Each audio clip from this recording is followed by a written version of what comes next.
What's your name? David Cohen, David Cohen. And what denomination do you come from? Amish Mennonite. You said you were Jewish. Yes. How did you become Amish? What happened was when I was a teenager, I was pretty wild, and people used to try to preach Jesus to me. But Jews, that's like a no-no. That's like forbidden.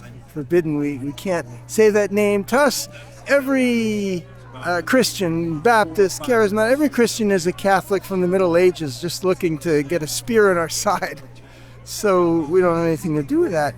But I really wasn't into being Jewish either. So I was run over by a car when I was 20. My best friend was killed. He was walking with me and I almost died. And I'm in a hospital bed for 3 months. I couldn't walk for 2 years. Eventually, the Lord healed me. Doctors couldn't do much. And that's another story. So I'm laying in bed with all these tractions on me, and people brought Bibles. Some of these youth missionaries, and even one of the nurses gave me a New Testament, and they tried to tell me about Jesus. And for the first time in my life, I couldn't get up and run away, and I had to listen. So I had such a tremendously dramatic conversion that I lived in the New York City metropolitan area, and it was like Sodom vexing Lot's righteous soul. I just had to get out. And I heard about these people who lived like 100 years ago on the other side of the Delaware River. And I thought I'd go join them. So I moved to Pennsylvania. The rest of the story. Wow. So you were like, I need to get out of New York City. I'm going to do is get as far away from the New York City lifestyle as I can. Yes. Become Amish. Yes. Awesome. How long have you been Amish? Well, about 30 years ago, I started studying with them, and I'm a member now of an Amish Mennonite church, but there were many years where I wasn't a member. I was kind of on the fringe. Is that hard to get into that community, or were they very accepting? How does that work? It's very hard.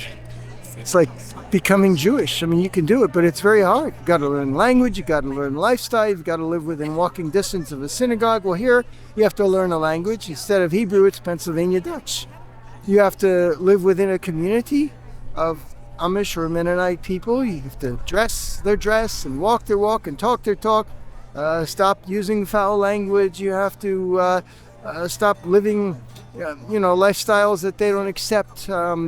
Listening to the radio, listening to popular music, watching popular movies, sports, all of that.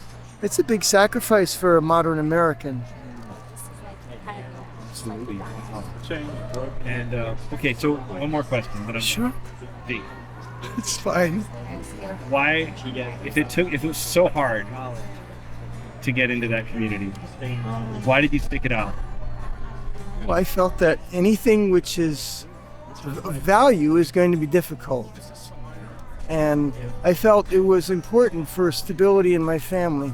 Look, my uncle was divorced before it was fashionable to be divorced. My brother was divorced. My sister was divorced. My cousin was divorced twice. And I wanted to get involved with a community where my family would be stable and a marriage would last forever. There's a saying, a 65-year-old couple was asked, how did you stick it out all these years, 40 years, 45 years, whatever it was? And they said, well, we grew up in a time that when something broke, you fixed it. You didn't throw it away. And I think the culture and the market and these cheap Chinese things that you buy and throw away instead of fixing are indicative of what's happened to us spiritually.